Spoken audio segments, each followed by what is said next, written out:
Commission meeting. This is the regular meeting for Tuesday, March 25th, 2025. We will be in order. Please join me by silencing your cell phones. I know the room is warm.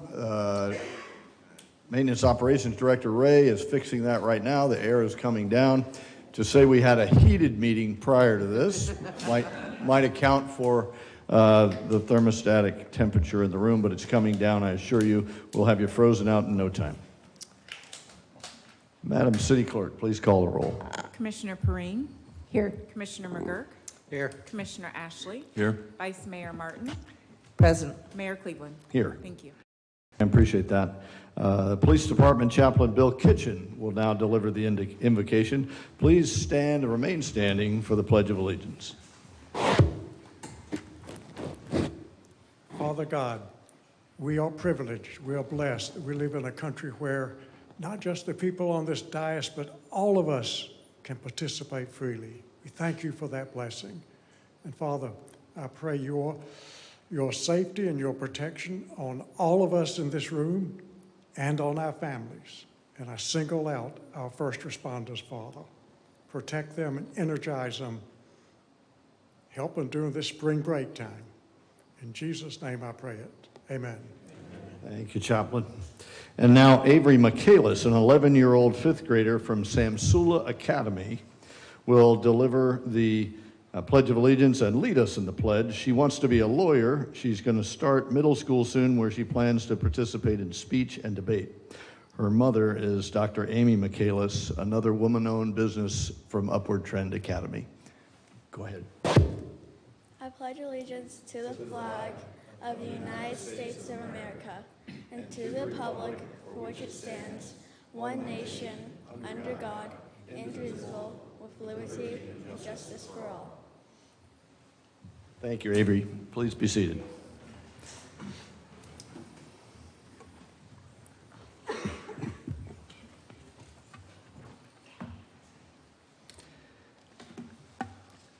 At this time, I'd like to invite the members of the Planning Department to the podium to receive a proclamation for Tree City, USA, as delivered by the Commission. Please join me at the podium. Commissioners, let's go do it.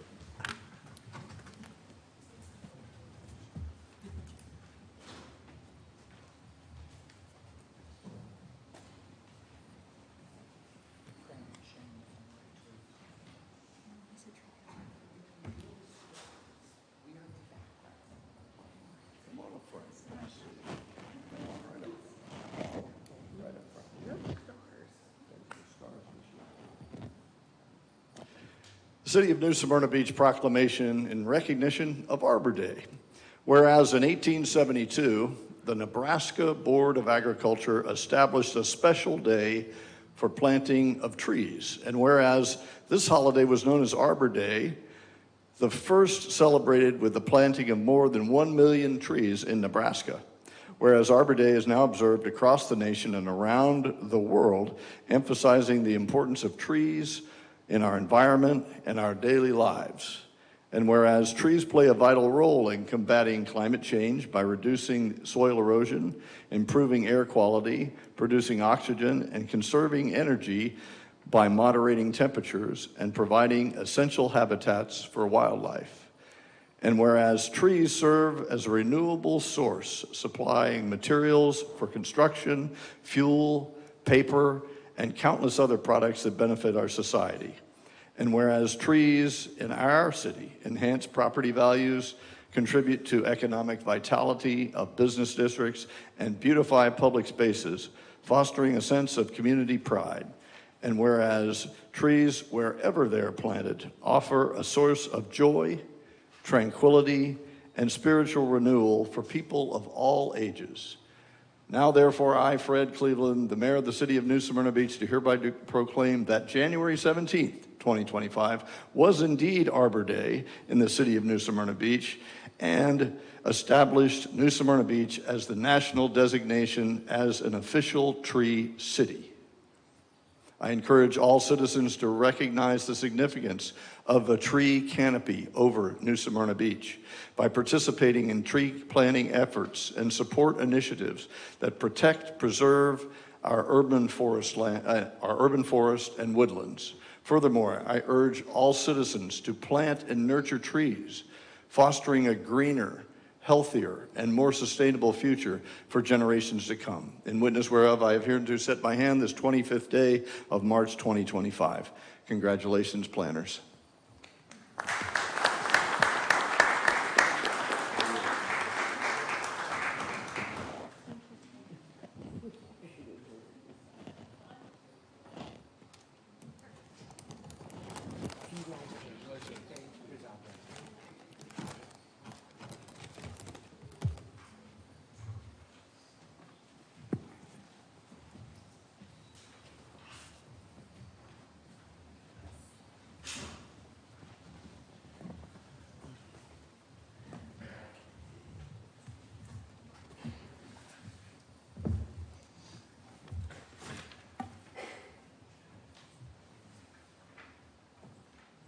And now I'd like to invite Ms. Donna Atherin, the chair of the Turnbull Creek Preservation Committee, to present the accomplishments of the Turnbull Creek Preservation Committee this past year.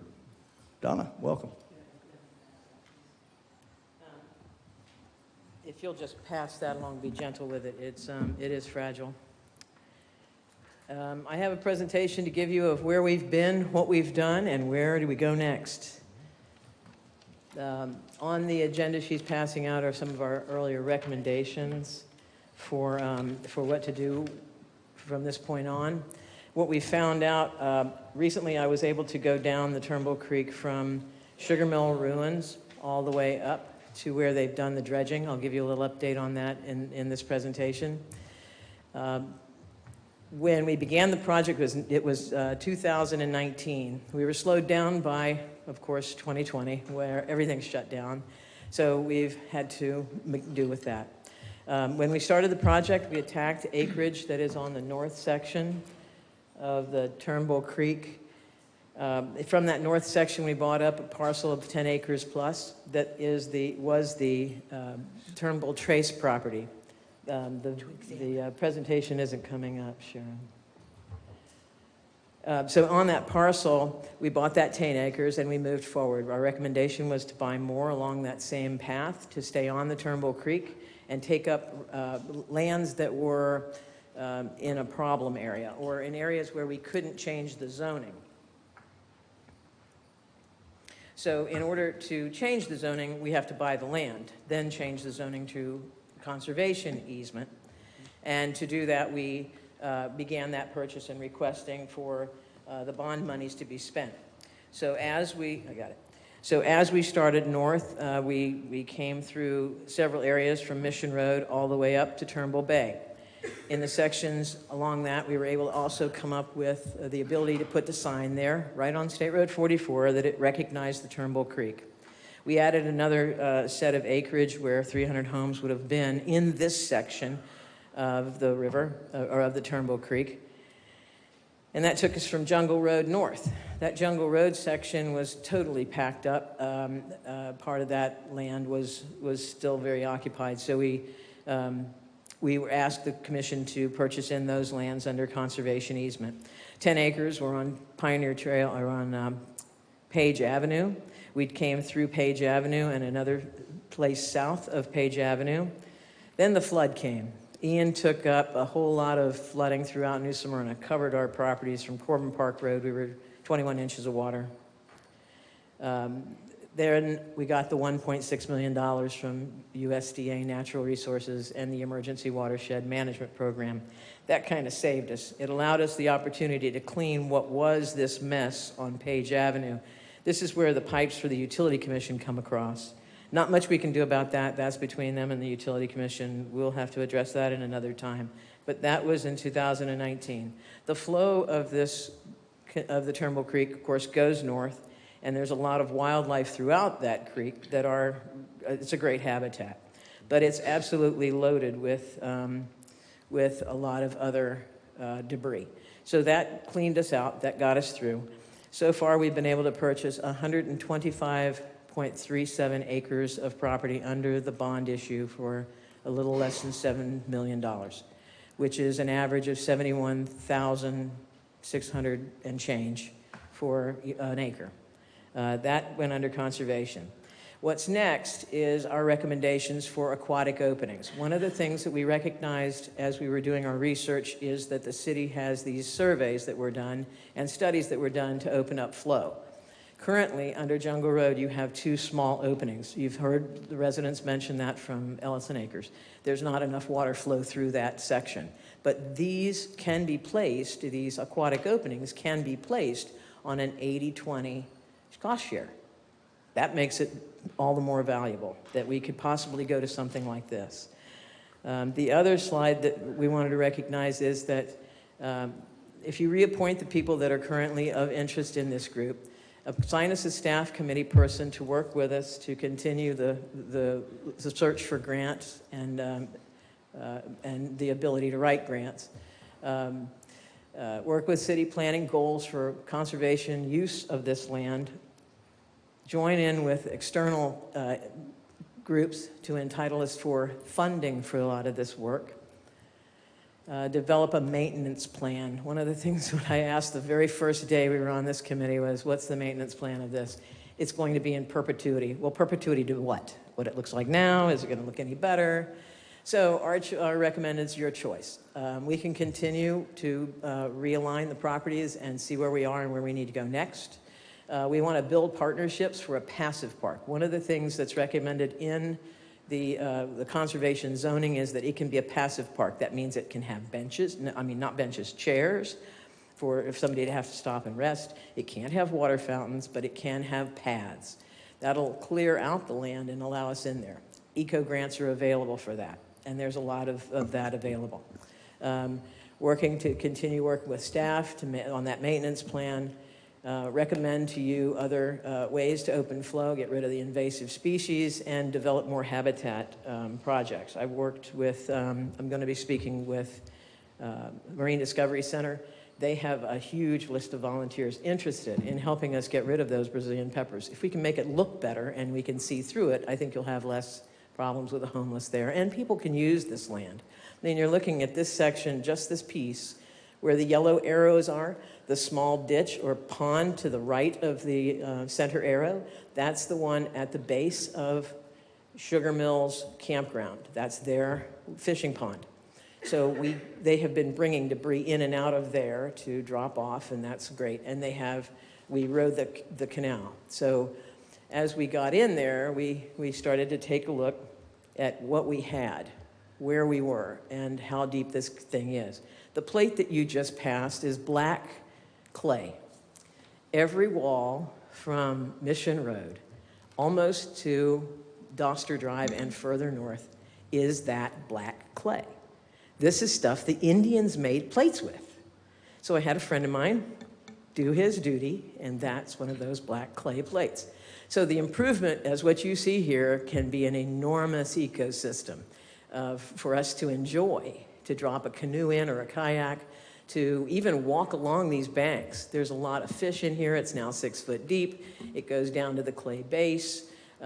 There is no debris left. The limbs and the logs and everything you saw in those previous pictures are gone. I mean, I hate to say thanks for this disastrous hurricane, but if it hadn't come through here, we'd have never gotten a nickel, and we'd have never been able to pay for this. So I think if it's possible that you want to keep us on, I believe we can do more good for the city within the next year. I'd also request that become a bi-monthly meeting group, because we have a lot of work to try and find partners that will go in with us to help us with clearing out any other debris as hurricanes happen. Work with us on what Glenn Sorch has taught me about is layered easements. So a conservation easement can be City of New Smyrna Beach, an example, Marine Discovery Center, Canal Society, somebody who can partner with us with funding to help maintain and to bring down dangers in the area, like fire hazard. If you look to your left and right, mostly to your left, you see how dense the forest is. There's never been a controlled burn there. Well, you've got houses less than a half a mile from these sides. So we've got to clear out some of that danger, and that would be part of the maintenance program that we'd help put together. It would expand what we do. I was amazed when I came around the corner and I saw how much debris had been removed in these sections, and the fish are like crazy packed in there. So it's working. It's bringing back some of that. And I think that the public would like to see this. I mean, there's paths now that have been cut on both sides of the canal, of the creek, and that you can walk it. I invite every one of you to come join me on a swamp stomp. It's not so bad anymore. We can get in a kayak, we can ride on down. You can enjoy every bit of this. I mean, this is old Florida at its finest. So it's up to you. If you would like to keep us on, it's your recommendation. Thank you, Donna. Appreciate the report and your time and again coming to the rescue of the city in this way, and your effectiveness at the national level of getting money and attention focused on what keeps this city great. So I would commend, if without objection from my colleagues, commend that city manager, this becomes something that you and the staff would work with Ms. Athern to determine the way forward, present it to us, we can vote on it properly. Okay. Thanks, Donna. Appreciate that. Mr. Manager, are there any changes to the published agenda? Yes, sir. Would like to pull item 7N. That is a fee waiver for the event at the sports complex. I'd like to pull that item. Thank you. Appreciate that. Thank you, sir. And we're ready for your report, sir. Very well. Just a couple of things that I wanted to mention this evening, most especially the strategic planning event that we conducted on the 13th. We heard very good reports about the city's financial condition, our personnel resources, and our capital improvement plan, and then spent a significant amount of time talking about future strategic planning themes. And the meeting, I thought, was very productive, and certainly appreciate your input into those efforts. I wanted also, if I may, call up Chief Kirk. We've spent a lot of time and resources over the last 10 days or so on spring break, and Chief Kirk, if you don't mind, if you'll just kind of give everybody an update on what we did. Thank you, sir. Good evening. Thank you guys for having me up. I think that the feedback we've got so far from this year's spring break event has been largely very positive. I'm very proud of the efforts from our officers and all the mutual aid officers that came in. As you saw, the command post went up in the Flagler Avenue parking lot, as we do.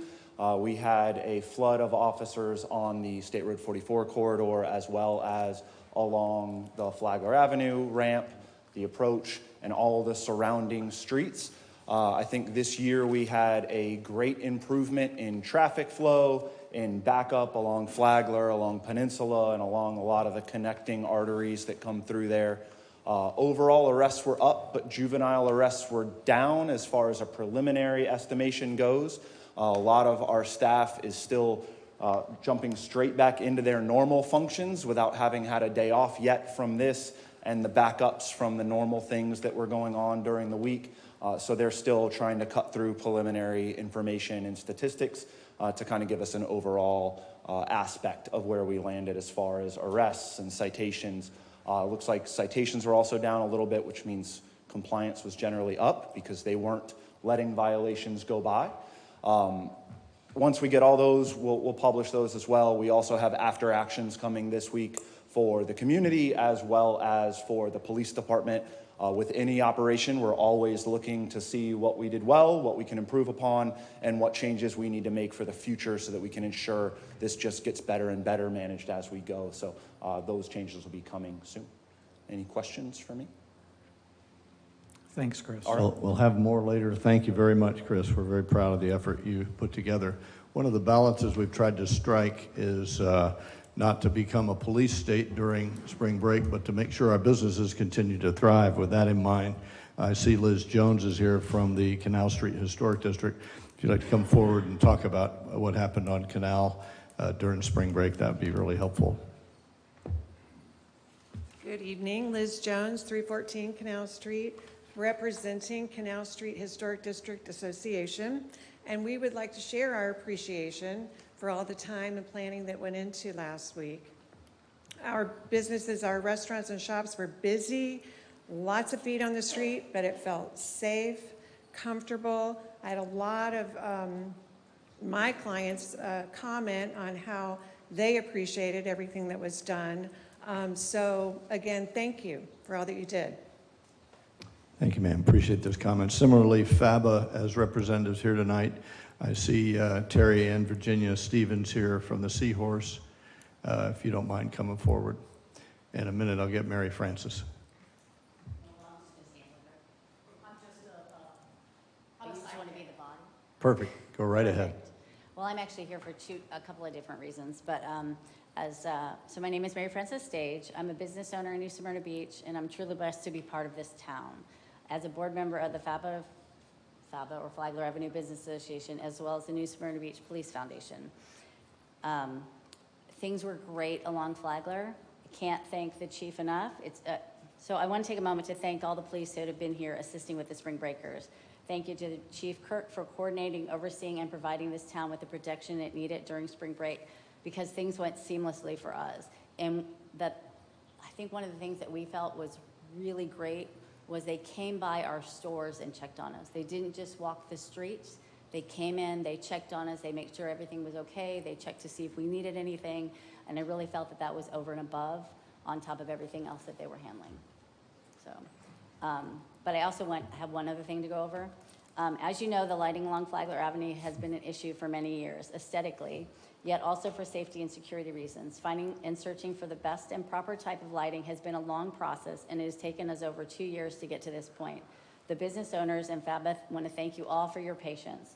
We have worked tirelessly with David, the city, business, and homeowners to create a lighting system that will benefit the local area. We are beyond excited that you guys approved this back in November. We were very looking forward to it going forward as soon as you get the lights up. Appreciate that. Thank you, Mary so Frances. much. Thank you, Jenny. Appreciate that. Thank you, FABA, and thank you, Canal Street. Okay, now it's time for public participation. If there are any citizens who would like to address the commission, this is your opportunity for a monologue. We won't be answering questions, so it's not a dialogue back and forth. If you have something to say that, of interest to the City Commission, which pertains, matters which pertain to the city, whether it be a compliment for a particularly good job done by a member of the staff, or a concern that you might have in your neighborhood, we're looking forward to hearing from you. You'll be given 3 minutes. When the green light comes on, you'll have 3 minutes. When the yellow light comes on, you've got a minute, and you'll be done when the red light comes on. Please come forward, and for the record, your name and address. Mr. McKenna. Good evening, commissioners, staff. Good to see you all. David McKenna, 316 Lincoln Avenue here in New Smyrna. A couple of things. As Mary Frances mentioned a moment ago, we have our police foundation here in town that supports our police department. Back at the end of February, we had our second annual golf fundraiser that supports our police department, providing them with education, equipment, and training that falls outside of the city budget. We had it at Sugar Mill Country Club. The event was a success. The weather was not. But nevertheless, we raised $40,000 that will be used towards our police department for this year. Also, during spring break, we had the opportunity to help coordinate the meals for not only our local police department, but for all the agencies that participated in keeping us safe for that 10-day stretch from the 13th to the 23rd. And that's something we are going to take a more active role on going forward, is providing those meals, lunch, and dinner for approximately 50 officers each and every day between those two shifts. So that's something that we're excited to participate in. And then lastly, we have some of our board members here tonight. Some of them are wearing shirts just like me.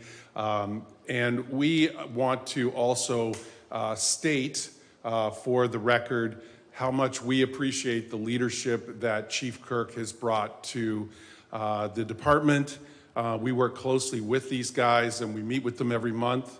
We are really impressed with the effort of all of the police officers from the chief on down, but we're particularly have enjoyed getting to know Chris a little bit more over these last couple months since Eric has resigned.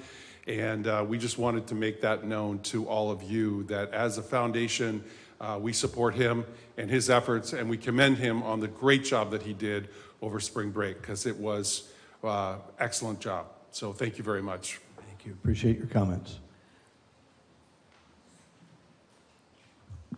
Good evening, Mayor, Commissioners. I'm here for an important reason tonight, but a bit unusual. I'm here to discuss SB Senate Bill 1118 going through Tallahassee state legislators, which takes away home rule and preempts our local control of rural lands. If you're not familiar, I'm going to read the following from the City of Deltona government, which is pertinent to my main point pertaining to you all. Dear Senator Wright, at the March 18, 2025 regular City Commission meeting of the City of Deltona, Florida, the Mayor, Vice Mayor, and City Commission provided their unanimous consensus to oppose SB 1118 due to the threat this bill presents to Deltona's ability to make key decisions for its residents. I'm writing to you today due to the united position to urge you to oppose this proposed legislation because of the threat it poses to the Deltona's constitutionally granted home rule powers and the ability of the government closest to the people to make decisions directly reasonable to the community's unique needs. The proposed legislation reduces local government authority over land use and development regulations, favoring developers over the needs of the local community. A key concern for our city and our local governments across the state of Florida is the requirement for administrative approval of certain developments within agricultural enclaves, which would override any local prohibitions in the future land as on a map or a comprehensive plan. Of utmost concern to Deltona and its residents are the implications this proposed legislation has for the levy of impact fees. As you know, Deltona has faced tremendous flooding issues and needs serious upgrades to its infrastructure. These upgrades must be paid in part by new developments due to the strain they place on our existing infrastructure. The proposed legislation would hamper Deltona's ability to update its impact fees to the needs made apparent by Hurricane Ian and Milton this past year. So how does this pertain to you? I asked the City of New Smyrna Beach government to obtain a consensus tonight to send a letter opposing Senate Bill SB 118 to continue to allow the local government to make critical decisions to uniquely address the needs of your community. And I thank you for your consideration of protecting home rule. There are agricultural enclaves just outside of your city to take into consideration. Thank you. Thank you, ma'am. Appreciate your comments.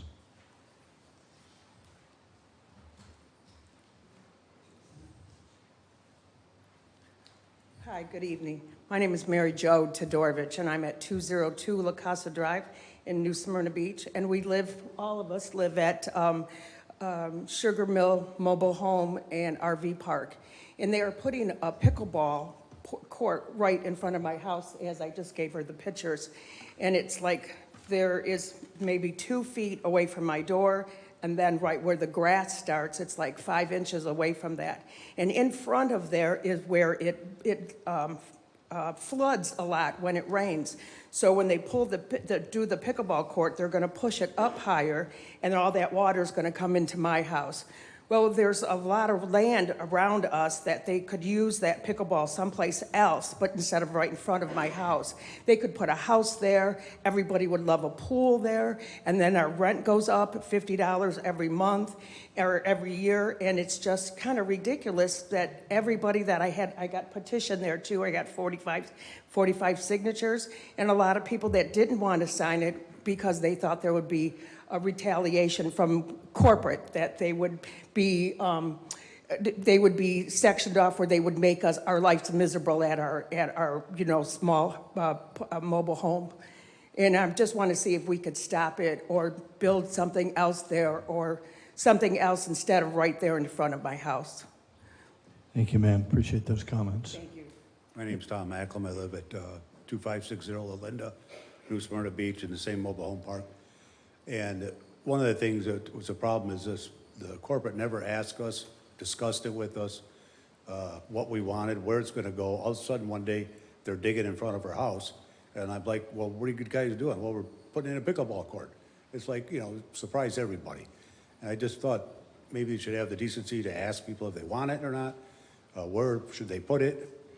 And it, like she said, it's in a low-lying area. The whole area there it's at, it turns into a big pond. And now that's going to be up about a foot. It's going to go right into her house.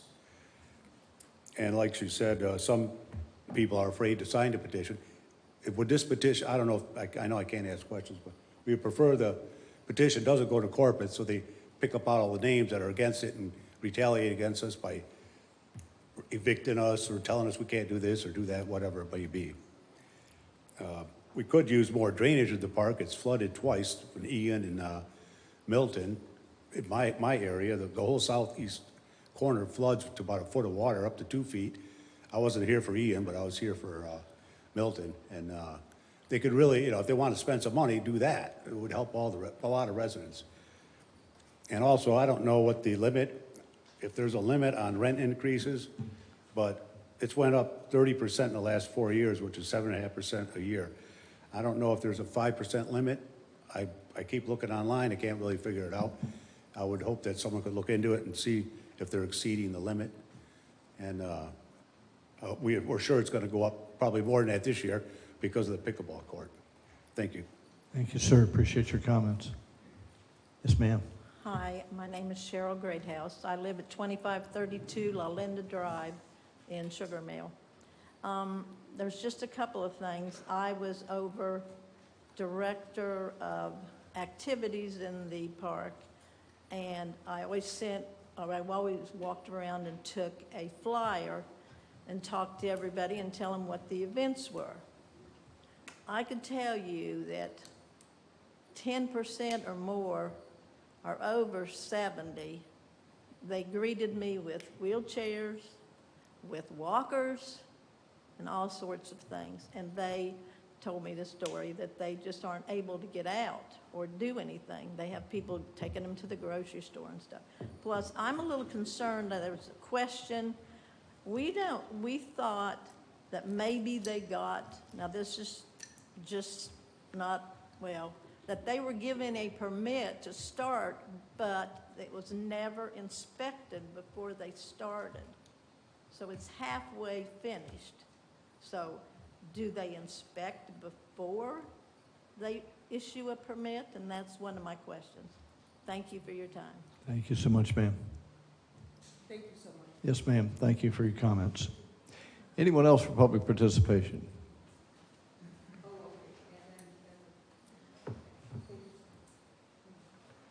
Howdy, Jess. How are you?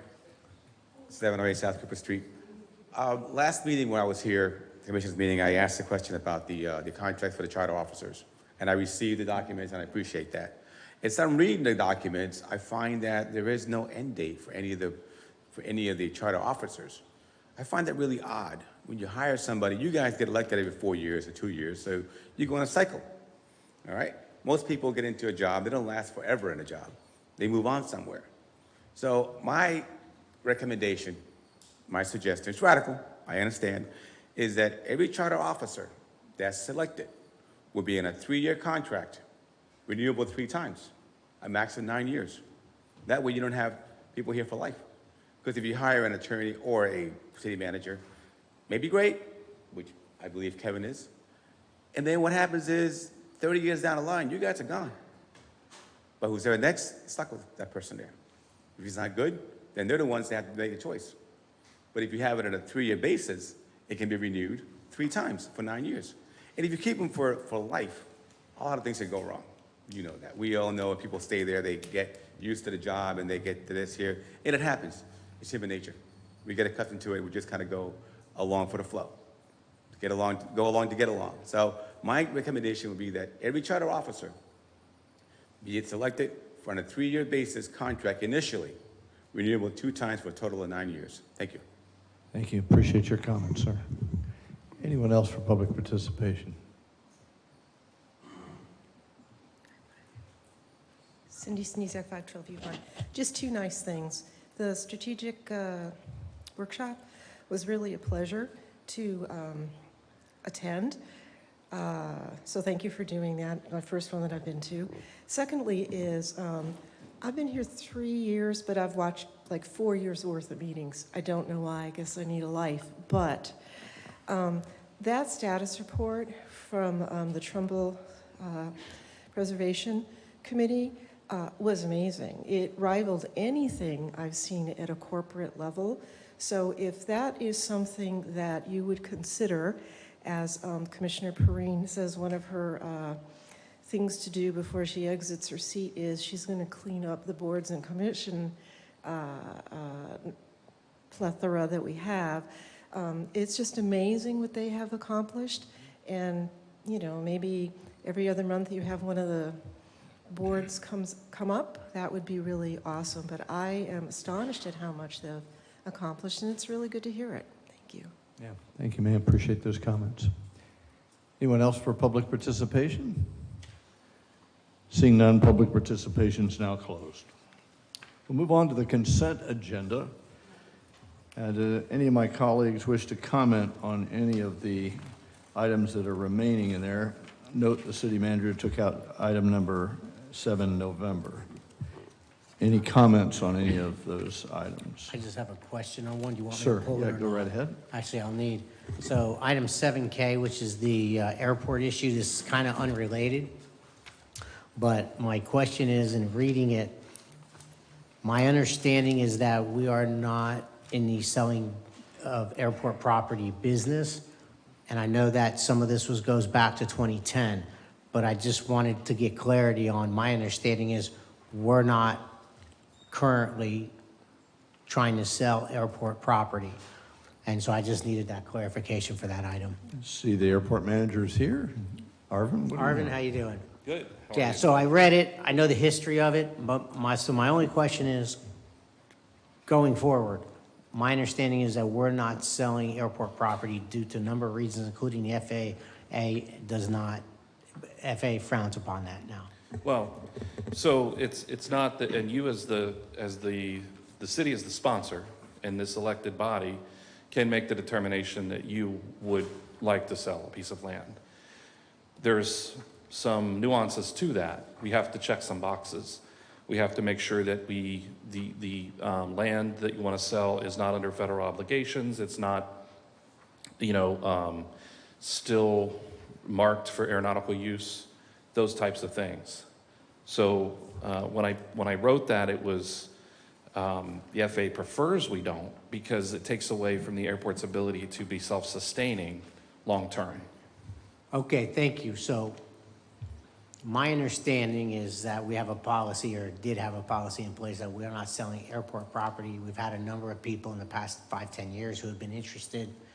I am of the opinion that we should not be selling airport property for a number of reasons, including we lose control of that property. So I'll follow up with the city manager and attorney on this issue. Thank you, Marvin. Thank you. Thank you, Arvin. Appreciate that. Are there any of the items any of my colleagues would like to pull and have a deeper conversation about? I think I just have a question. Yes, ma'am. Okay, I noticed almost accidentally that the MOA seems to have been traded out, and I haven't had a chance to look at it. Which item, Lisa? The, Where are you oh, at? I'm sorry, that's item 7I. 7 India. So the only change, I did send that to you earlier, is instead of City of New Smyrna Beach, it says New Smyrna Beach Police Department. We've gone line by line to check it. That's the only change. Okay, and I assume that interim chief Chris Kirk is okay with it. Then I'm fine. Thank you. Okay. Anything else? Any? I do. Yes, ma'am. I'd like to pull 7Q. 7 Quebec. All right. Anybody else? Okay, then I would entertain a motion that we can approve item Alpha Charlie Bravo Delta Echo Foxtrot Gulf Hotel India Juliet Kilo Lima Mike Oscar Papa. So moved. Okay. Second. And a second. Madam City Clerk, call the roll. Commissioner Perrine? Yes. Commissioner McGurk? Yes. Commissioner Ashley? Yes. Vice Mayor Martin? Yes. Mayor Cleveland? Yes. Okay, the consent agenda is approved, with the exception of item 7Q, which is a special event to consider the approval of the Shark Bite Expo Feeding Frenzy 5K, the half marathon, and 5K to be held Saturday, January 17th, and Sunday, January 18th. Commissioner Perrine. So last year, when we discussed this same special event, we pulled this for discussion because of the residents not being able to get to their homes. And we were told that if a resident needed to get to the home in between breaks, they could actually get there. And we had some issues with this year, and that didn't happen. And I need our chief, Kirk, and I need the applicant to come up with a plan where we can keep one lane on Riverside Drive open or have this not happen again, because we were told that that wasn't going to be an issue last year, and that did not happen this year. Any help? Yep, go ahead. Well, I was going to add to that because I've had complaints beachside along the same way. So it's a double problem. Yeah. We've got to come up with a better route, or I'm not going to approve it. All right. Anybody else before I let the manager enlighten us? Well, Sir. if that was promised and that didn't happen, I agree that people need access. Why don't we just postpone it? I agree to that. And I would like to see that application come back with a better plan, a better layout. Anything for us, Mr. Manager? Are you okay with that? Deferring? I am fine with that. I think Chief Kirk can answer some questions this evening if you want to do that. I think the sponsor of the race is here and can answer some questions if you want to do that. Wonderful. I see Rob, Mr. Salazar is here. So between the Leisure Service Director and the Chief, we might be able to have some answers here. So I can kind of kick it off and kind of give the overview of what we've done. When the application came in, we were aware of the issues that we had previously. Sergeant Helms with PD met with the organizer of the event and reviewed some of the issues that had transpired last year. And through trying to work through those concerns, the applicant felt that it was best for his event that the model stayed consistent for what has historically been the race. We met with the applicant through the special events process. We reviewed the application with PD. I understand the concerns that you're raising, and if you want to get further details, I would ask that Joe would come up and speak to those, and then Chief Kirk could potentially answer any operational PD questions. So I don't know if there's specifics that you have, or you just want like a summary from the applicant. Well, I will comment after I hear their summaries. Okay.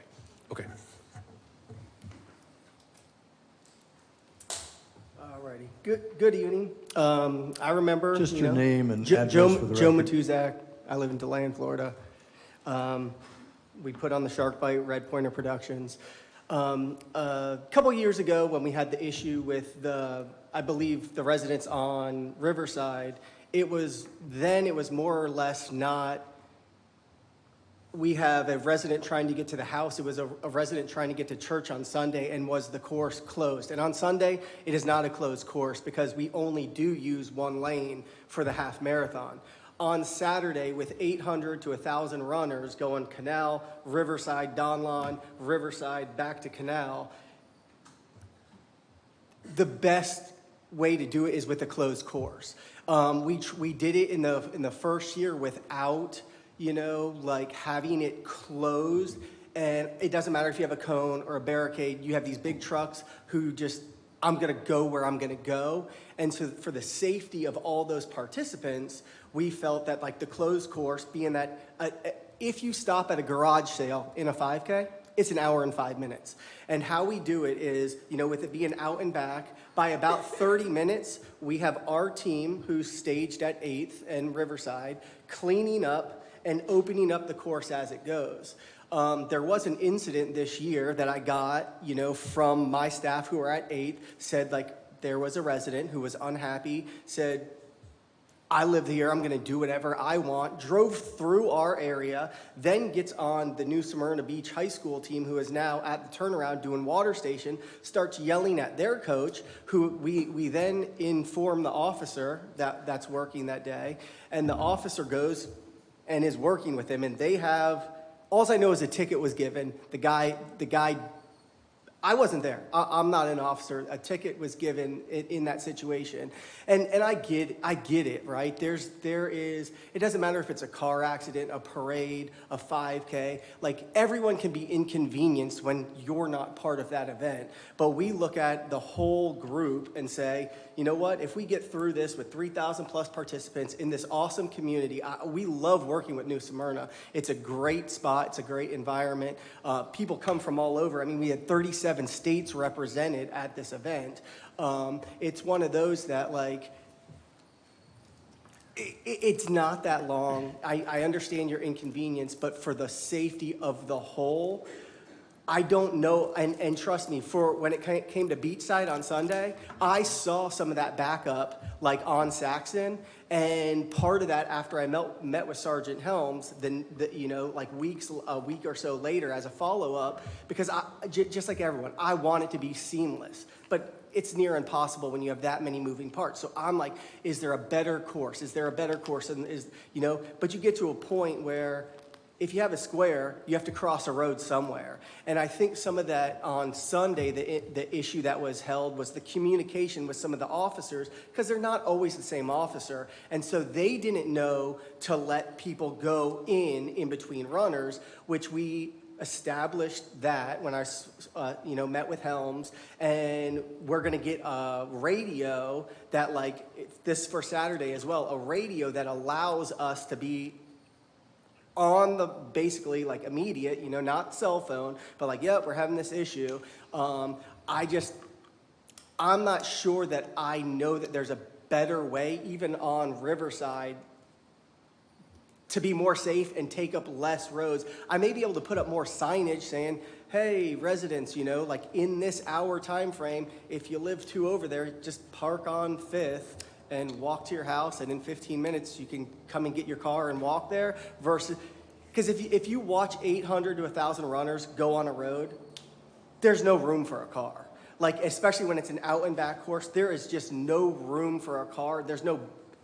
It just opens up so much more liability that I don't think it's worth it to sacrifice, one, the event, and two, the safety of all those participants who, you know, are here spending money, having a great time in New Smyrna for that amount of time. Any questions? So my question is, I lived on Riverside, and this was a problem even when I lived there. I couldn't get to my house, and sometimes we have to get to our houses. I get it. And I don't care if it's a 5K or if it's a marathon or if it's a half a marathon. We've got to have a way for our residents to get here. The particular person you were talking about, there was more than that. We all received letters of complaints about that, and I think it could have been handled better. And I'm just going to suggest that you work with our chief and come up with an alternative route or something. You said you're going to provide radios this time, but you guys made promises last year too, and that about moving the barricades, and like I said, that didn't happen. So anyway, Who made that promise? Like, cause when I heard that was I'll the first send time. you I'll have our staff send you the link from that commission meeting, and I've rewatched it myself. So Okay. happy to, but yeah, I think we could do a better job. I think we can do a better job so that you can have your race and people be healthy, but we can also do something nice for our residents. I've been complaining about this for at least 3 or 4 years. As a resident on Riverside, and do you have any suggestions? Because I lose. We're not going to get into that. We're not going to solve it from up Yeah. here. If anybody got any more questions for the applicant? You're excused, sir. Thank you. Oh, I was gonna. Chief, do you have anything to add?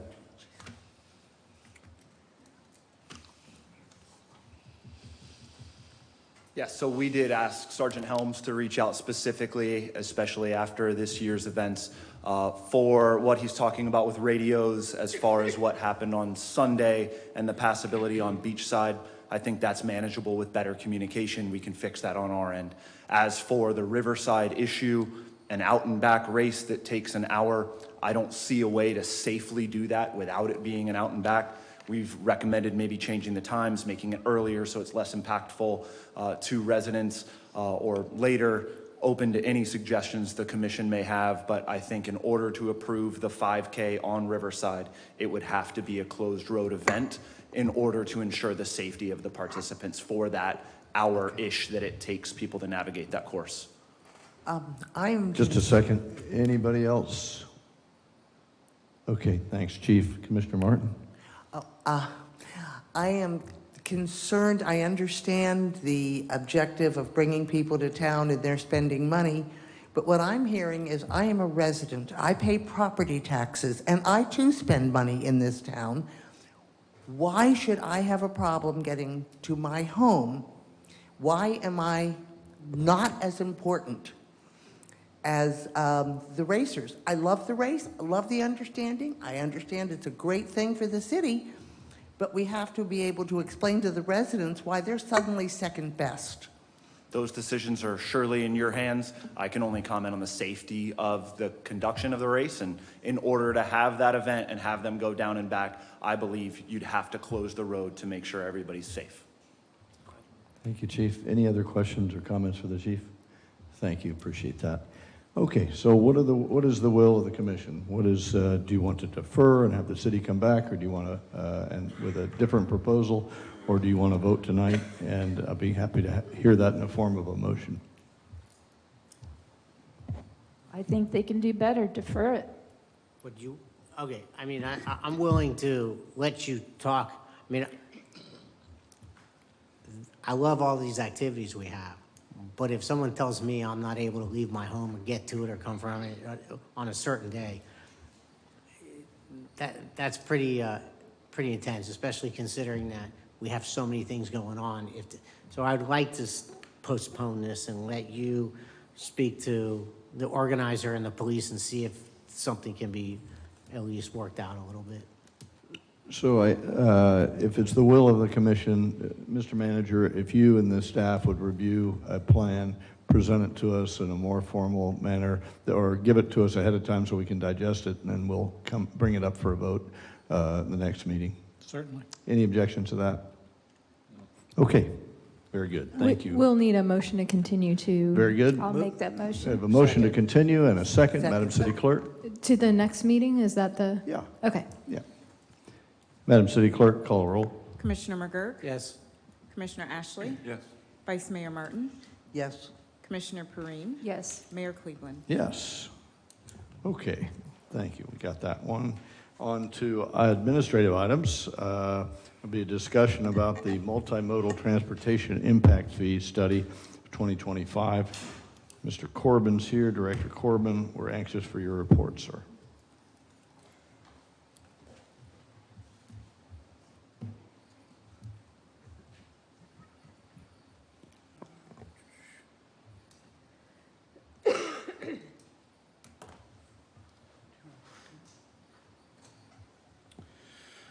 Good evening again.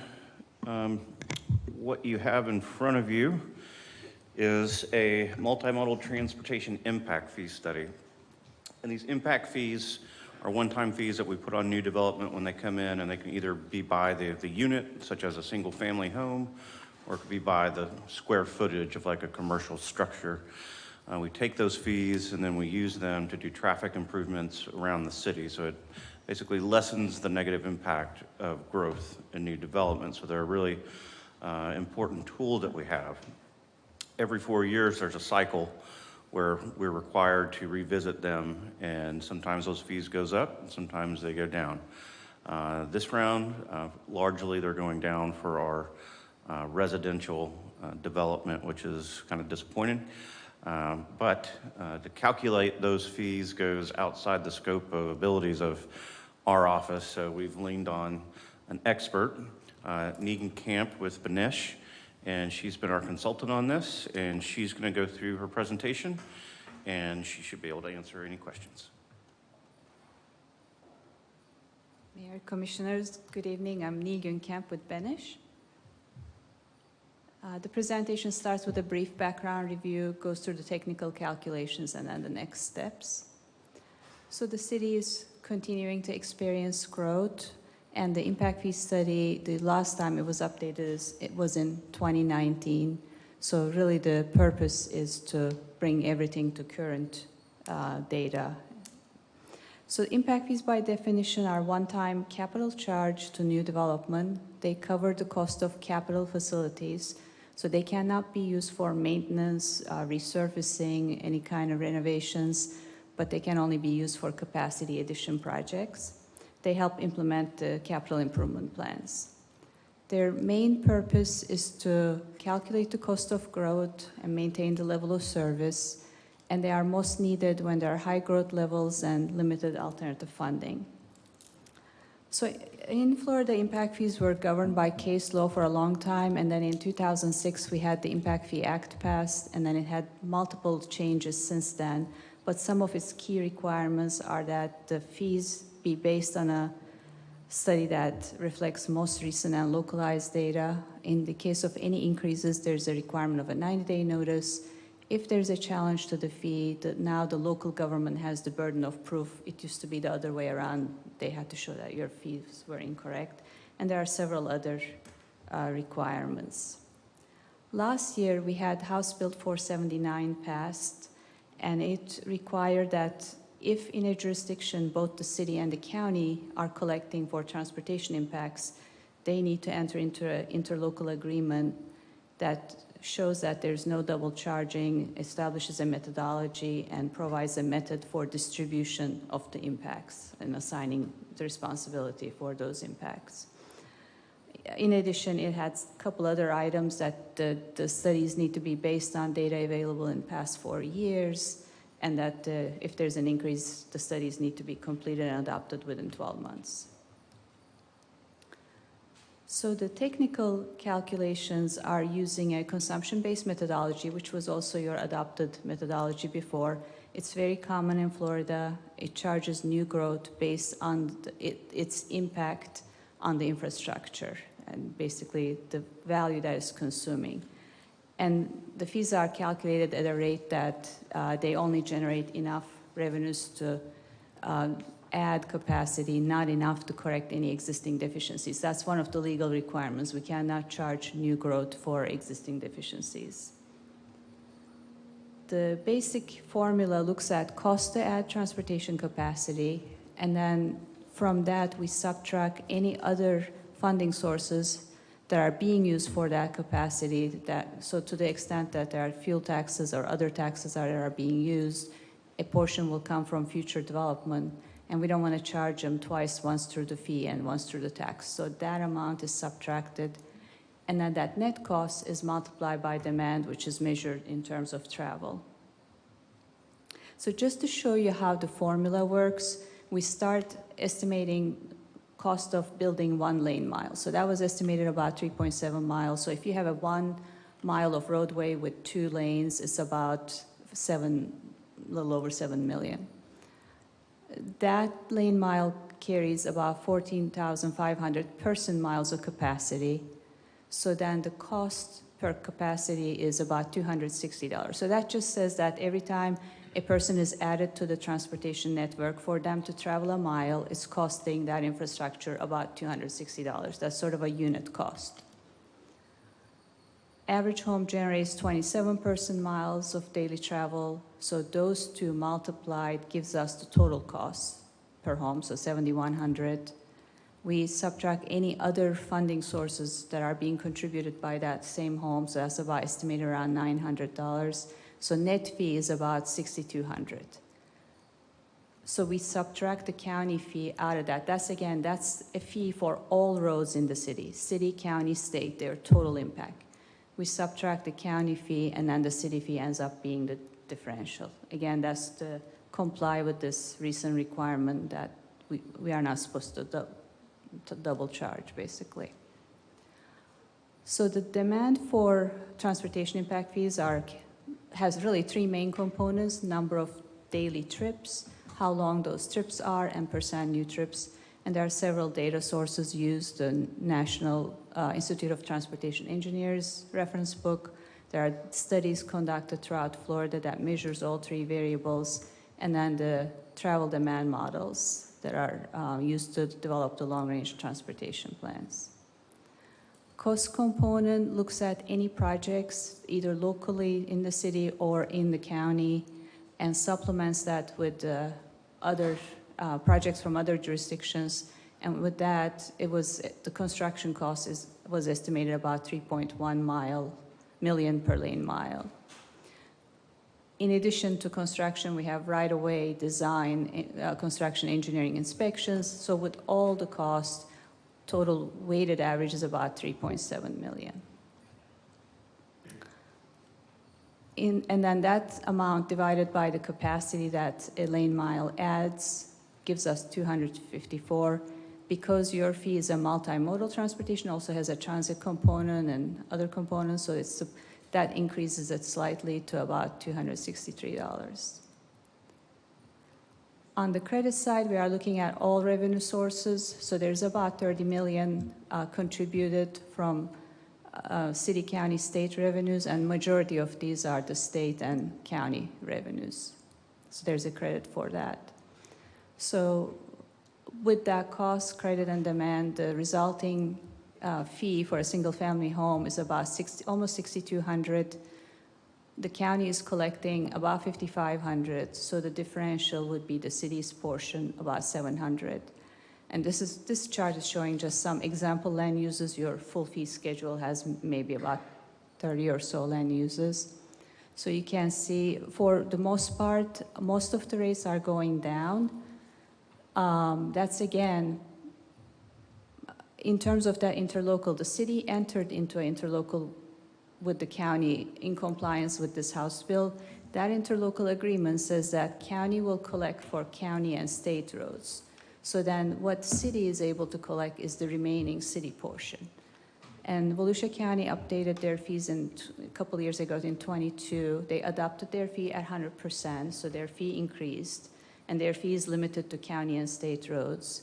So then again, yours would be the differential, and that's the reason the rates are going down. In the past, Volusia County did not collect their full fee. They usually adopted a reduced percentage. So then the remaining portion for the cities were larger.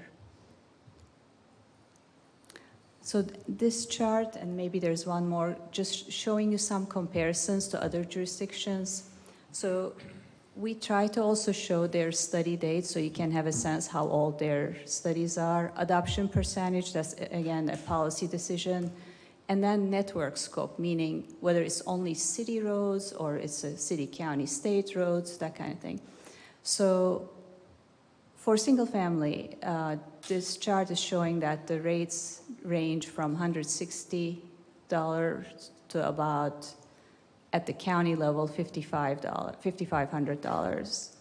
And you can kind of see, for example, Daytona Beach, Ormond Beach, those are all city roads. Deltona, Port Orange, Edgewater. So those are ranging anywhere from $160 to about $1,000. Titusville is just collecting Brevard County's fee. Basically, it's a county fee. They don't have their own, really. And then the Volusia County is obviously a county fee. And then this is showing a few more jurisdictions. Again, at the county level, in some cases, counties choose not to collect for state roads, so that's the Lake County's option. Seminole County's is all roads. Altamont Springs opted out of the county roads, so then they are collecting for all roads. And then you can kind of see Oviedo and Winter Springs is just city roads. In terms of the next steps, I'm here to answer any questions. I think your staff is looking for direction. And then based on that direction, then the next steps would be the ordinance preparation and the adoption hearing. There are some land uses and non-residential land uses that are increasing, so any of those increases become effective after 90 days of adoption. With that, I'll be happy to answer any questions. I have a lot of understanding to get to the bottom of this, and so I'll allow my colleagues to start. It's a complex issue, and I have a basic feeling of understanding of how this works. I've had it tried to explain to me from the city manager's view and the attorney's view, but I'm still not there. And so, anybody want to start? Mr. Ashley? Who's the billing authority? Who bills the? Who collects them? Well, yeah. City collects it at the permit for city impact fee, and then the county collects it for county and state. And we're talking about developers paying? That's who Yes, pays? I'm sorry. Yes. Any. Okay. So the developer has to pay in two directions, city and county? That's my understanding. Yes. That's In your through your interlocal, that's my understanding. Yes. Well, you have more understanding than me because I don't understand anything. Yeah, Commissioner McGurk. Thank you for the presentation. I'm not sure I have anything very intelligent to add other than to gripe about transportation funding is a disaster. It's completely underfunded, always has. And it seems, if I'm understanding correctly, the big picture, our state legislature keeps complicating this. Yes. We have a fundamental problem here, folks. And I can tell you that, I mean, State Road 44 needs to get widened. And first of all, it needs to get repaved. Second of all, it needs to get widened to deal with what we're dealing with. And it's not even thought about being looked at. I mean, Mission and 44, how many years have we been trying to get this? This doesn't meet the definition of failing by the state. For us in this community, it's a big bottleneck of a problem. So, I mean, the problem just keeps getting worse and worse from every possible way.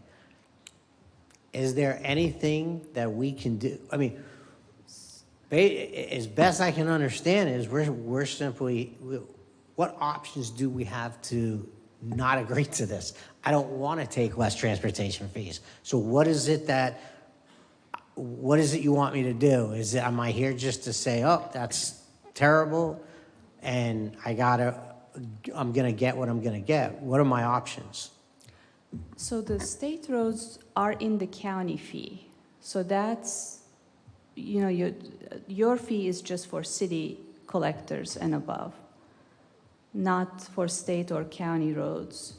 So then I think one thing I would think you would be able to do is talk with the county about the priority projects for you and see if they can direct some of the revenues that way. Is the county choosing to reduce the amount of funds the city receives? In other words, have they changed their formula? They have not changed their formula, but they adopted it at 100% of their allowable fee. So it used to be, actually, even here maybe. Okay. So for example, in the past, Volusia County adopted their fees at 40% or so. So if the full fee, which is impact of the development on all roads, is $6,200, and if they collect $3,000, the city can collect the differential because you are not overcharging new development. But if the total impact is $6,100 and county is collecting for county and state roads at full, which you agree to in the interlocal agreement, and then the city collects on top of it $1,700, for example, then now we are overcharging new development. So that's the... Yes. You're gonna have to walk that by me really slow, and that's not necessarily for tonight. My question is,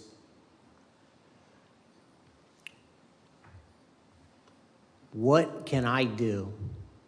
What can this commission do to get more transportation funds? We need more, not less. How can we accomplish that? If you take over more of the roads from the county and now they are city traveled, that would increase your portion. But that doesn't mean our increase in the portion we get would be enough to fund the roads that we would take on. The problem here is the funding formula, as best I could tell, that comes down from the state. Right. We just have an inadequate amount of money to be funded. Yeah, I mean, transportation inadequacy is every which way. Even the fuel taxes, for example, they are based on per gallon. They are not, you are not allowed to index them. State indexes its own pennies. The local governments are not allowed. So when we look at it, a penny in mid-90s now is worth half of it. So every which direction, transportation is a big challenge unless there's a sales tax or some other funding source. I mean, the counties that are able to, or the jurisdictions that have better results have more than just impact fees or fuel tax. Impact fees, even at their full, don't take care of it, so. The roads need to be able to handle the growth. But what's happening is the growth is not paying for the roads. I mean, I'm not asking, I don't want you to take on a political position on something. No, I'm just, yeah. And you're right, of course, the pennies on the gas tax, not only has that never changed, but the problem is now with the electric vehicles, there's no tax on those. And so it's reducing multiple ways. But it's just a small spoke in the wheel of the gross undercharging of what we're getting from large-scale development to handle the growth that comes in due to it. Yeah. All right, guys, I'm not sure I helped out anything. There's more. Anybody else? Commissioner Martin?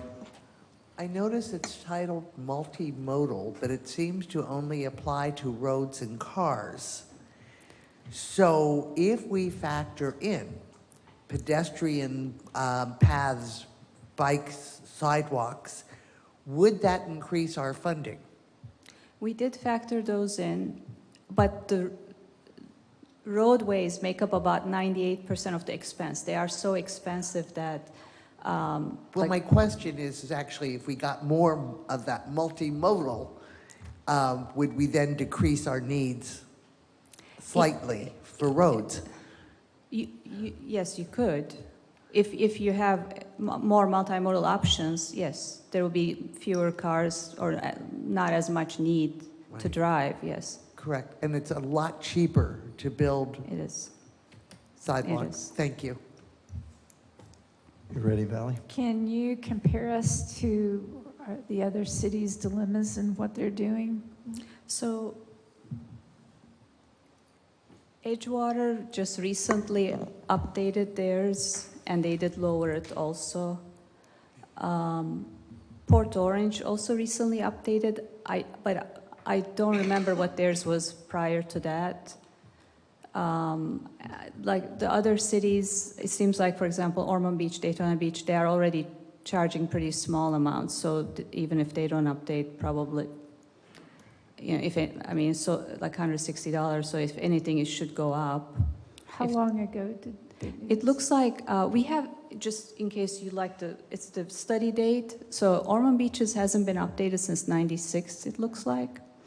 And I thought that they actually did a study, so it could have been they never adopted the new study. But that was like 4 or 5 years ago. And then Daytona Beach looks like they haven't updated since 2006. Is there any way we could get the net positive impact for these changes from the cities that have already updated? In what way? Just overall, like how that it's improved or not improved with the changes that they made. So Port Orange and Edgewater, they just updated, so they won't know for Too a soon. while. Right, they are like 23 and 24 studies. But part of it also, most of the more expensive projects are on the county and state roads.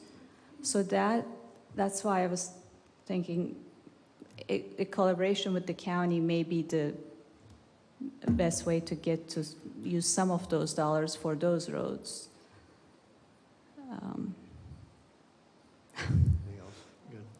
Okay, thank you again for the presentation.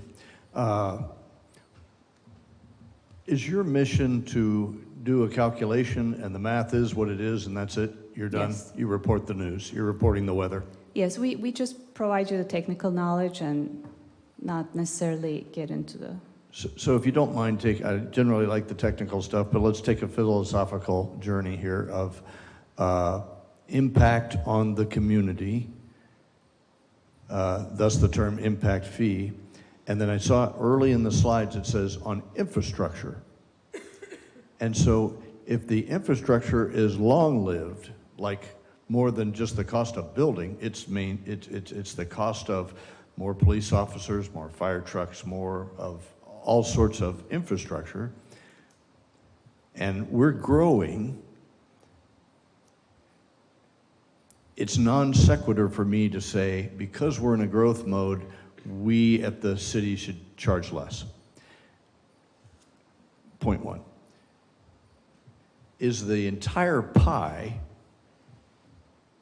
determined by your calculation, which I say is incomplete because it doesn't take into account all the costs that the city is going through? That's not your fault, but I'm asking you, you've been at this longer than I have. Maybe you could speculate whether it does. I think you even said it doesn't cover all the costs. So we'll want to know how how in your best opinion we can protest or push back or do something. And I got that you said on county roads we could lobby the county to take care of their roads better. Got that part loud and clear. That's our job. We can do that part. But on the math, if our biggest development, our biggest growth is in residential, and it's going to go from $1,700 a unit to $700 a unit, and that represents our biggest growth, and that's permanent stuff. That's people coming and going and real load on the cities. And the county says, we're going to take 100% of our pie. How do we make the pie bigger so the city has more money? What is the calculation that we'd have to do to say, because the county took 100%, we now get less than what we had in the old pie? Is there a way to make the pie bigger so that we can also grow, since the county said, geez, 40%, 70% isn't enough, we need 100%, and they take it all, and now we go down to de minimis. What's the calculus to make the pie bigger, and what are the gazintas, what are the technical terms we would have to add and calculate? Or is it, no, Fred, that's what impact fee is called, there are 3 criteria, and we don't really calculate the wear and tear from extra police, extra all the things that the commission has brought to you? Help me with, and I know that's a lot in one, but you're the expert. So the impact fees by case law and state law are only for the initial construction of a roadway. So infrastructure is a misnomer. It has nothing to do with infrastructure. It has to do with construction costs. To build the transportation infrastructure, the original cost of building is what we can charge, but we cannot charge them for maintaining, resurfacing, any of the life-extending type projects. So the word transportation infrastructure refers to the size of the road. Just the initial lane addition, intersection improvement. Bigger road, bigger intersection. Right. Got it. Mr. Manager, I struggle because I was under maybe a misconception that impact fees in general that Shane adjudicates and calculates and sends out when we're building something covers a wide variety of costs, not just streets. Well, there are different impact fees that we assess. So we assess a transportation impact fee, a recreation fee, police and fire fees. I think that's everything. So, again, that is for expanding the facilities to meet the demand of the new development. So it's not going into the resurfacing pot for roads. It's just going into adding a lane, adding a new traffic signal or any, any kind of capacity increasing activity in transportation. Yes, ma'am. Yeah, my understanding is that all impact fees are a one-time fee based on what's happening, that there's no maintenance in any of the impact fees. Is that correct? Correct. And it's collected when the building permit is issued. Thank you. And these transportation impact fees still have to be spent within a certain amount of time frame. Is that correct? Yes, yeah. They have to, So the idea of 44 builds out over time, and then when we get enough money in the pot, when it's needed, we get to expand the road. That's not how it works, unfortunately. Common sense says that, but that's actually not the practice. Well, question, 44 is a state road, yes?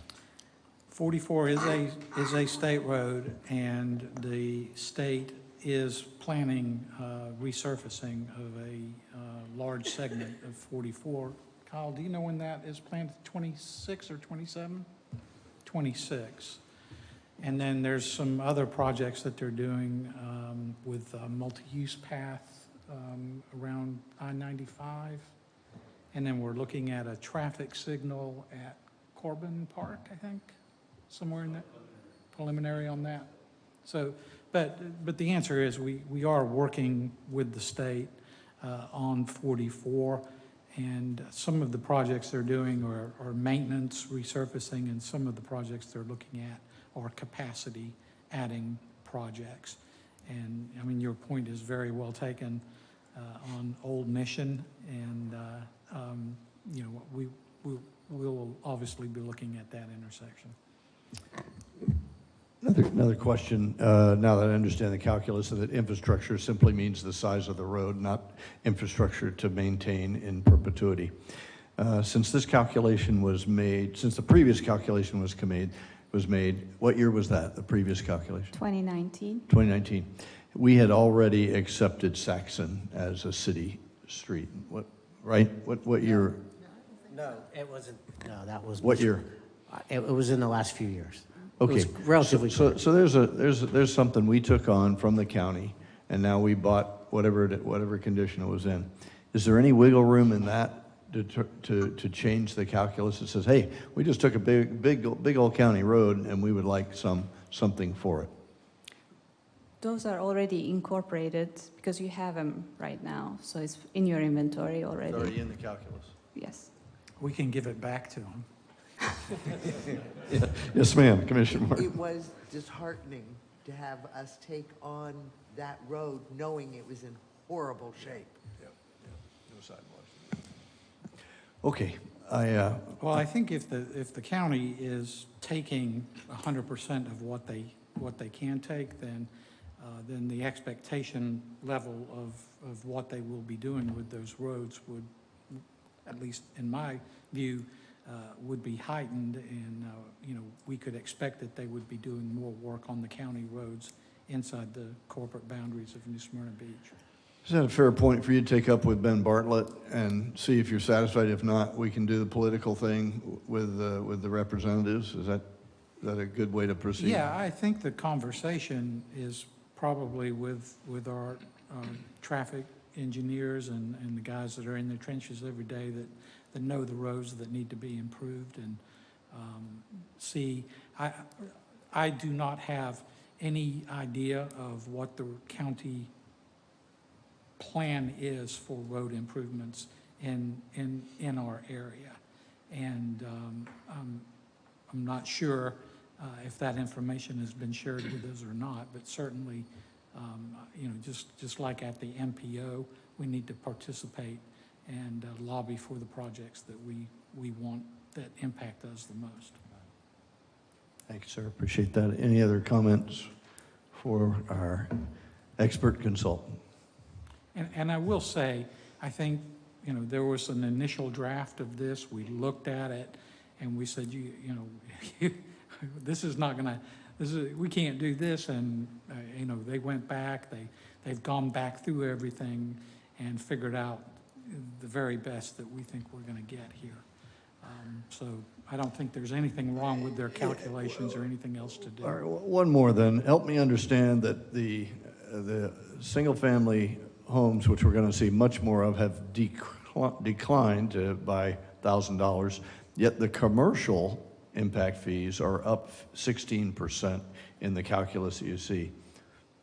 How did that work? Yeah, so those are the changes to the demand side. So basically number of trips, trip length, and then how many of them are capture trips. So for example, ITE publishes new books every so often, so we are using the latest. There are some changes to the trip generation rates from that book. We have data on the trip lengths, so we compared it with your previous study and changed some of them that we think is more representative. It's a longer trip length, like a hospital, I think it was 2 miles in the last study. Our data is showing more like 6 miles, maybe more, makes more sense since there's only 1 or 2 hospitals in a given area. So, so there are changes on the demand side that increase those land uses as fees.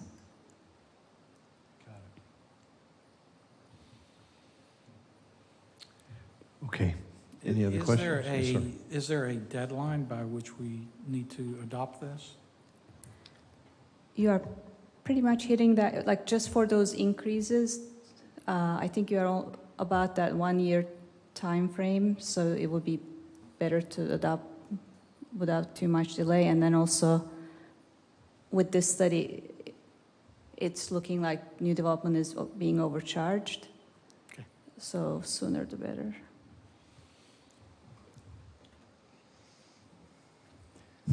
I don't like any of it. I don't know how to get out of it, and I don't quite follow how this all works. It's big learning for me. I'm glad we had an expert come in and walk us through the math.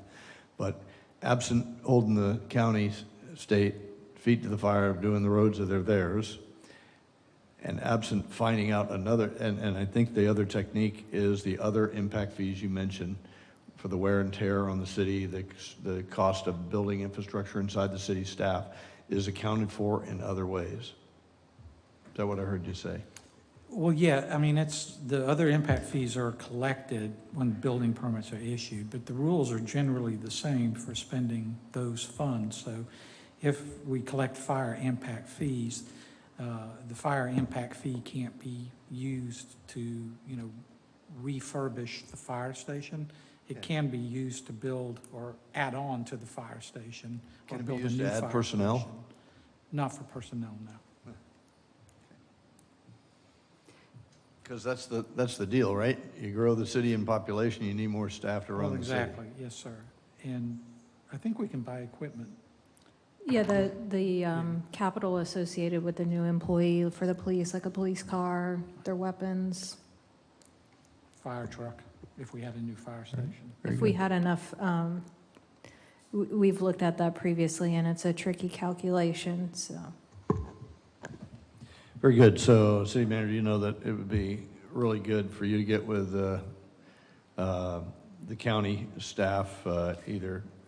Yeah, I think what I'd like to do is have our folks talk with the county and just get an idea of what their capital plan looks like for the county roads that are in the city, and then we can report that back to you. I think you guys probably have a great idea of the county roads and what deficiencies exist on those roads, that we can compare what they're planning to what we think we need.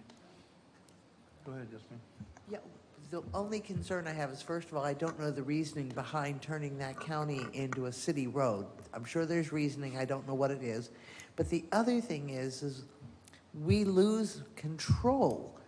We have enough problems getting DOT traffic lights fixed and maintained. And so I'm not sure I want to give up that additional control. Right now, we can say, yeah, we got a problem, we better fix it this month, next month, but if we turn that over to the county, it could be years. I'm sorry, you lost me. Turn what over? Oh, if we tried to return streets or have county take over streets. That was a tongue-in-cheek comment. I wasn't being serious about that. But anyway, so it's just that additional loss of control that makes me uncomfortable. Okay, thank you, ma'am. I appreciate your presentation. And City Manager, I think you've got our intent, and if you need assistance from the political side, we're happy to get with Danny Robbins, our personal rep, or execute a higher level of effort with letters and what have you. Yes, sir. To help move that. And you don't need us to vote on anything tonight. As No, I sir. looked at her outline there, it says that a ordinance would be forthcoming. Very good. Okay, let's move on to public hearings. There are no quasi-judicial hearings tonight. Item 10A is ordinance 1425, which is a second reading to grant a non-exclusive franchise agreement to SJP Enterprises. Madam City Attorney, if you'll read the ordinance 1425 for the second time by title only, please. Ordinance number 1425, an ordinance of the City of New Smyrna Beach granting a non-exclusive franchise to SJP Enterprises LLC, doing business as Prince Containers, to provide construction and demolition debris removal services within the City of New Smyrna Beach, outlining franchisees' duties, providing terms and conditions under which such franchise shall operate, providing for severability, providing for conflicting ordinances, and providing an effective date. Director Ray, we're ready for your report, sir. Good evening. What you have before you here is a standard non-exclusive franchise agreement for C&D removal throughout the city. But I'm here for any questions you may have on it. We've seen this once before. Anybody with follow-up questions? Okay, very good. Thank you, David. Appreciate that. The public hearing is now open. If there are any citizens who wish to speak on this matter, please come forward and you'll be heard. Seeing none, public participation is now closed. May I have a motion to adopt ordinance 1425? So moved. A motion and a second. Madam City Clerk, please call a roll. Commissioner Ashley? Yes. Vice Mayor Martin? Yes. Commissioner Perrine? Yes. Commissioner McGurk? Yes. Mayor Cleveland? Yes, the motion carries. And now on to first readings. Madam City Attorney, if you'll read 1625 for the first time by title only, please. Ordinance number 1625, an ordinance of the City of New Smyrna Beach granting a non-exclusive franchise to Cliffberry, Inc. to provide construction and demolition debris removal services within the City of New Smyrna Beach, outlining franchisees' duties, providing terms and conditions under which such franchise shall operate, providing for severability, providing for conflicting ordinances, and providing an effective date. Second reading and public hearing will be April 8, 2025. Thank you, ma'am. Appreciate that. And now on to boards and commissions. Madam City Clerk.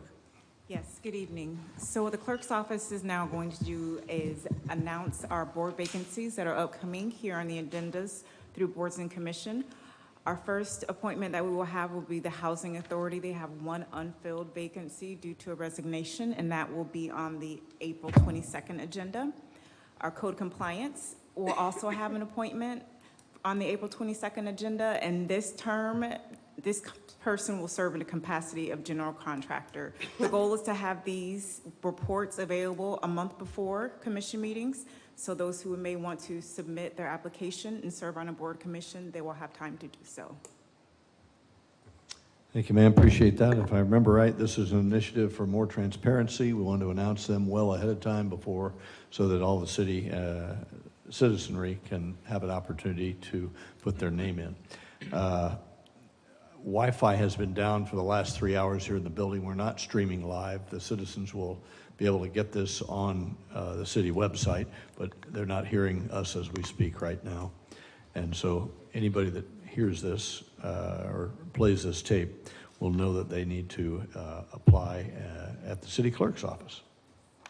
All right, on to the mayor and commissioners' comments. Vice Mayor. Sorry. I was just saying I'm looking forward to more of the DPIC workshops, and I really think that'll help us all to plan appropriately. And it was an interesting strategic planning workshop. Thank you. Thank you, ma'am. Appreciate that. Commissioner McGurk. Thank you, Mayor. Yes, I agree with that statement. There's a lot of things that are great about it.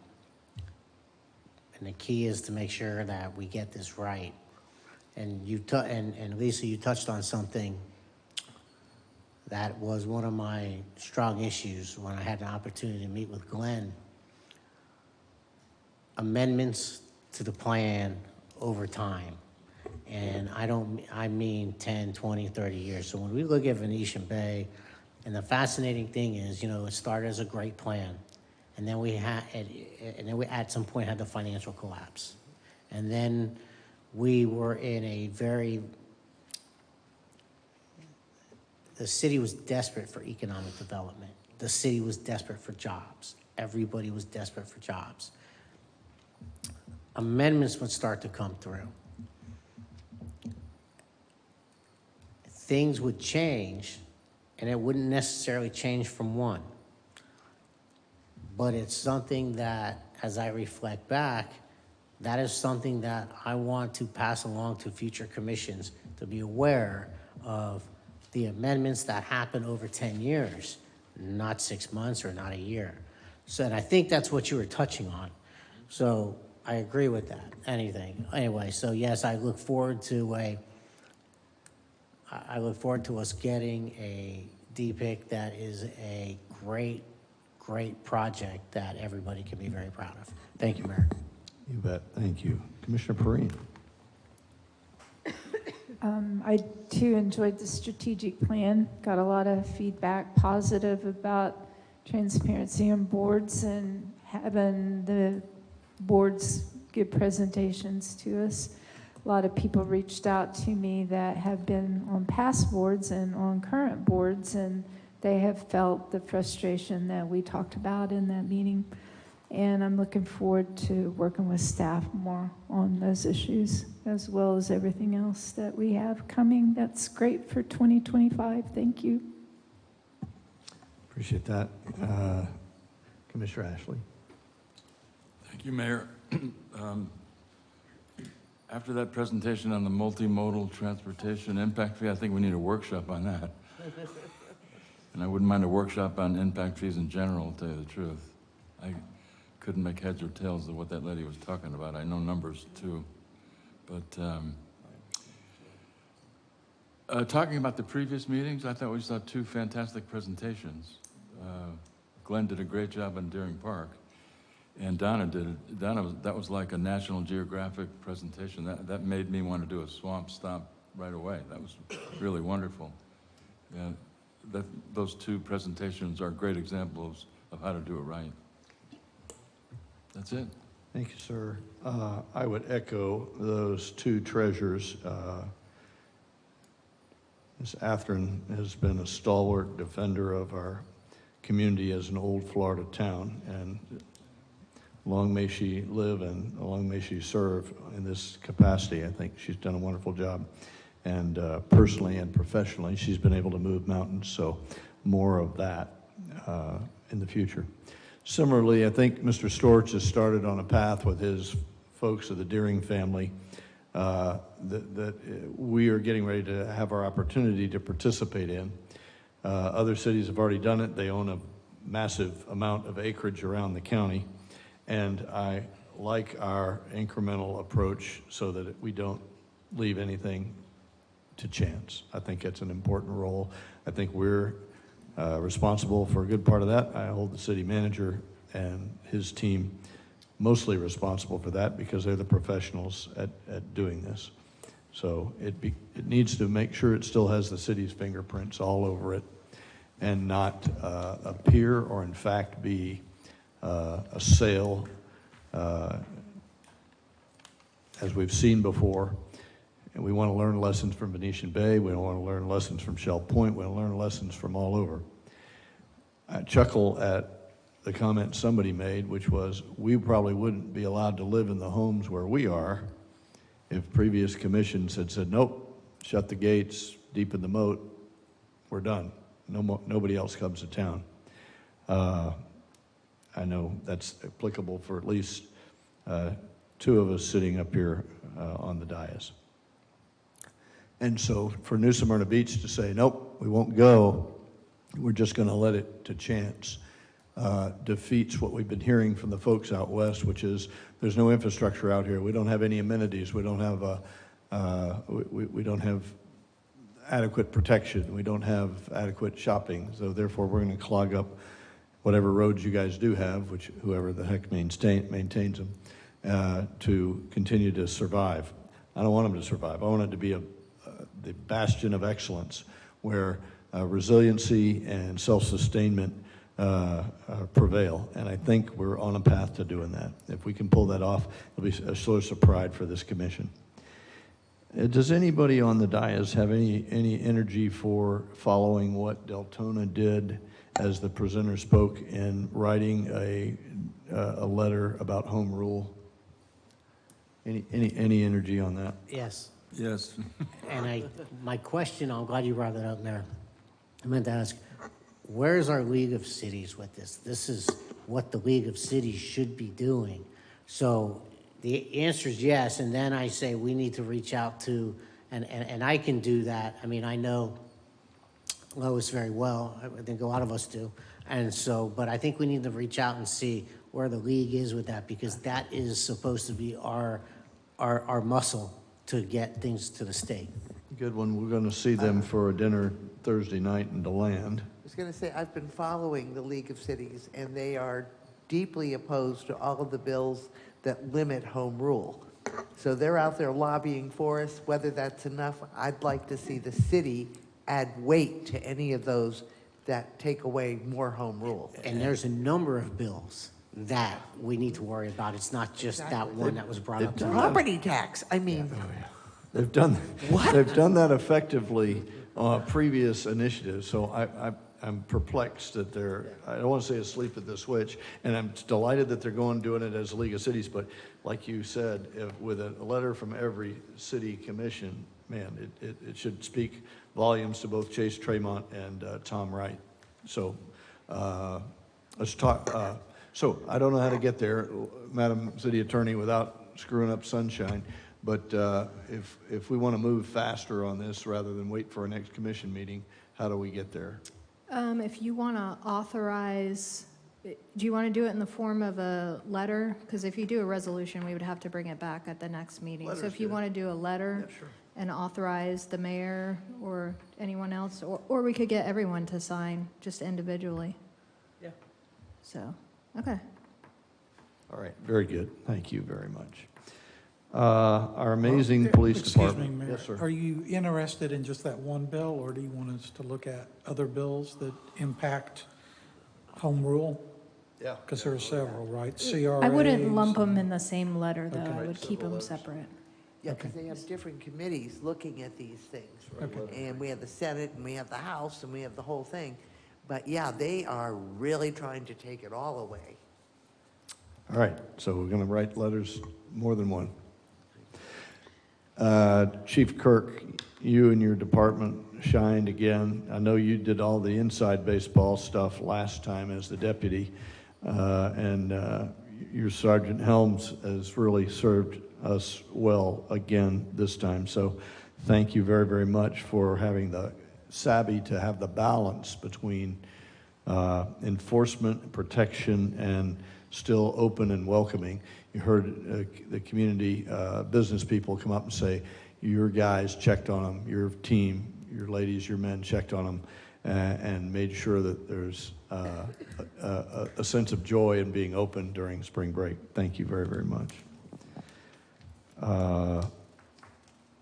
Volusia League of Cities is having dinner tomorrow, Thursday night.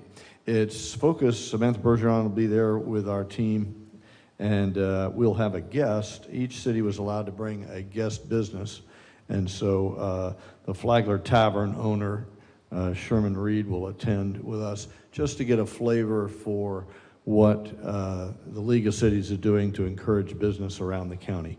So it'll be our opportunity to show at least one of our businesses off. We got to invite one. Attended the Charming Home Tour this year, 4 homes that were selected, historic in some nature, and widely attended, and really pulled off really well. Again, we do that again and again. The Garden Club is getting ready to do their 2nd annual home garden tour, reprising what had been idle for 20 years. So that's coming up very, very quickly. And with that said, Madam City Clerk, any more from you, ma'am? No reports at this time. Thank you. City Attorney, I know you wanted to talk about some legislative issues. Yes, I identified in the report the Senate Bill 1118 that the Suzanne Schreiber had mentioned. So it is a broad growth management bill, and it's not just regarding the agricultural enclaves, but it prohibits local governments from, in their optional elements of the comp plan, restricting development density or intensity. It generally just reduces local government authority over land use and development regulations favoring developers. A couple of other ones I wanted to mention, that I found interesting. Some of the other ones are revising how homestead property is assessed. It would change, instead of having your assessed value based on current just value, it would be the most recent purchase price, or for new construction, the construction cost. It would be set to take effect 2027 and would lead to much lower property tax assessments for anyone who's been in their home a long time. Another one that Joanne will be interested in is it's limiting, so our rollback rate when we do our budget, the rollback rate is the amount that it would take to cover the budget, the existing budget, I think is what, so that you get a percentage rate. Currently, at 110%, it would take a supermajority vote to pass it. If you go to 110, if you exceed 110, it takes a unanimous vote to pass it. This provision would only allow for a rollback rate to go to 102%. And if we set something above that, you would have to return to the taxpayers on a pro rata basis or pay down local government debt.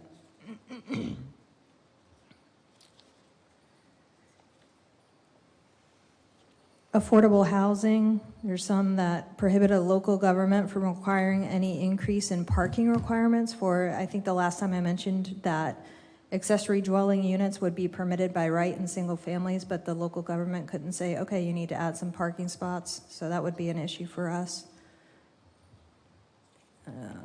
1118 we already talked about.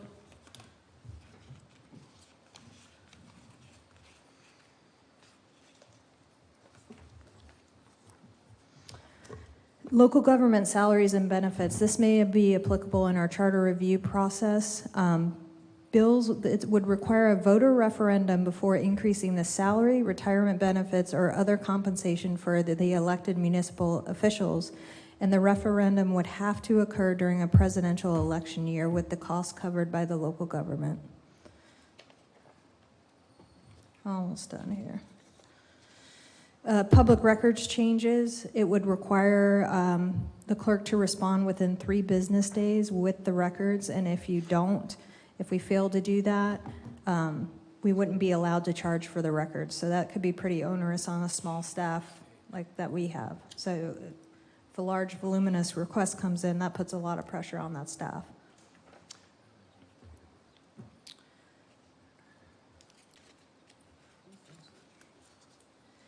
We've previously been interested, the state preemption on local regulation of disposable plastic bags.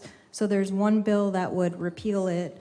There's another bill that would expand the existing preemption. So those are competing bills.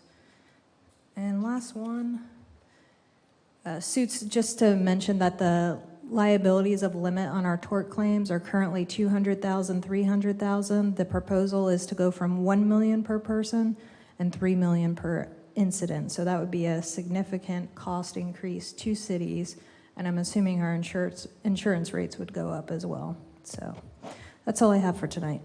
Do you have an opinion about the effectiveness of the letters? I see lots of reasons for us to write letters. Do you think what's your view on the effectiveness of that?